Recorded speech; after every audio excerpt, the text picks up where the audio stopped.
Hello everyone, আসসালামু আলাইকুম। আশা করি সবাই ভালো আছেন। আজকে আমরা বাড়িতে দেশি মোরগ রান্না করব। ভিডিওটি আপনাদের মাঝে শেয়ার করলাম। মোরগটি টোপায় বাঁধা ছিল, আমার বাবা মোরগটি ধরলো।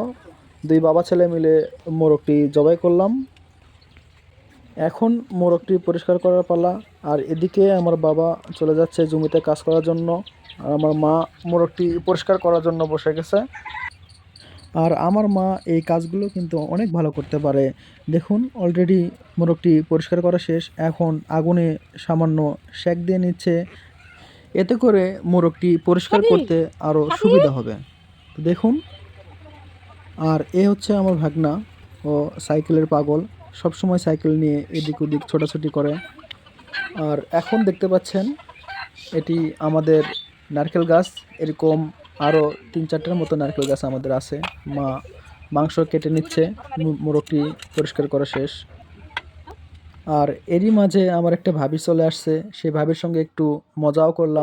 প্রেম করছিল স্কুলে থাকতে কয়টা দেলদার আমার ভাই হলো বোকা জন্য তোর প্রেমে পড়েছে।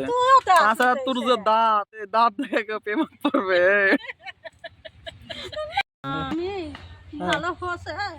হ্যাঁ, সুন্দর সুন্দর কাটা হয়েছে, সুন্দর। হ্যাঁ, এত সুন্দর কাটা তুমি। মুরগি কাটা কেঙ্কা হচ্ছে বন্ধুরা, কদিনে তুমি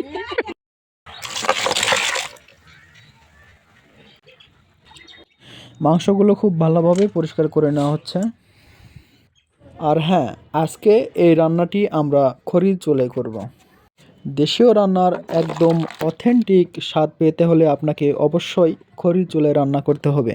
সেটা আপনি শহরেই থাকেন অথবা দেশের বাইরেই থাকেন, আপনার অবশ্যই একটি খড়ির চুলা প্রয়োজন হবে। রান্নার জন্য প্রয়োজনীয় মশলাগুলো পাটায় বেটে নেওয়া হচ্ছে। অবশ্যই মশলাগুলো খুব মিহি করে বেটে নিতে হবে। খড়ির চুলায় রান্না করলে স্বাদটা একদম অন্য লেভেলের থাকে, তাই আমরা যখনই স্পেশাল কিছু করি খড়ির চুলায় রান্না করার চেষ্টা করি। আর হ্যাঁ, আমি কিন্তু মাঝে মধ্যে আমার ওয়াইফকে রান্নার কাজে হেল্পও করি, আপনারা সেটা ভিডিওতে দেখতেই পাচ্ছেন।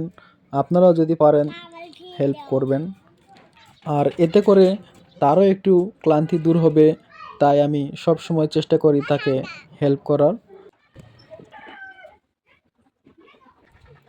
রান্নার জন্য পরিমাণ মতো তেল দিয়ে নেওয়া হলো, জিরা, তেজপাতা, শুকনো মরিচ এবং সেই সাথে পেঁয়াজ কুচি দিয়ে দেওয়া হলো।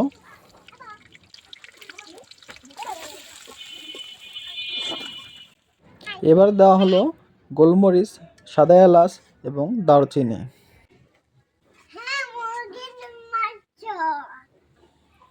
আমার মেয়ে ও কিন্তু আজকে অনেক খুশি।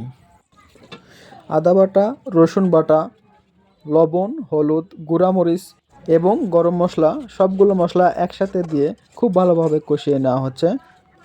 রান্নায় যদি খুব ভালো স্বাদ পেতে চান তাহলে অবশ্যই আপনাকে মশলাগুলো খুব সময় নিয়ে আস্তে আস্তে খুব ভালোভাবে কষিয়ে নিতে হবে।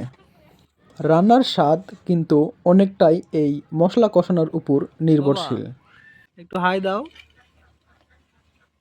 এই শীতের মধ্যে ও জেদ করতেছে যে রান্নার সময় ও আমাদের সঙ্গে থাকবে, কোনোভাবেই ঘরে থাকতে রাজি নয়। তাই কম্বল দিয়ে এভাবে পেঁচিয়ে রাখা হয়েছে। আর রান্নায় এ পর্যায়ে গোটা কয়েকটি রসুন দিয়ে দেওয়া হলো, কারণ রসুন আমার খুব পছন্দের। তাই মাংসগুলো কষানো প্রায় শেষের দিকে। দেখুন, অনেক সুন্দর একটি কালার চলে আসছে। আর হ্যাঁ, ঝোল করব, তাই এখন ঝোলের জন্য নির্দিষ্ট পরিমাণে পানি দিয়ে দেওয়া হলো। কি দেখতে পাচ্ছ না তুমি? আর হ্যাঁ, এখন কিন্তু রান্না একদম প্রায় শেষের দিকে। এখন কিছু জিরা ভেজে নেওয়ার পর সেটা মিহি করে তরকারিতে দিয়ে দেওয়া হবে, তাতে করে তরকারির স্বাদ অনেকটাই বেড়ে যাবে। আর এভাবে আপনারা এই রেসিপিটি বাসায় ট্রাই করতে পারেন। চ্যানেলটি অবশ্যই সাবস্ক্রাইব করে পাশে থাকবেন। সবাই ভালো থাকবেন, সুস্থ থাকবেন। আল্লাহ হাফেজ।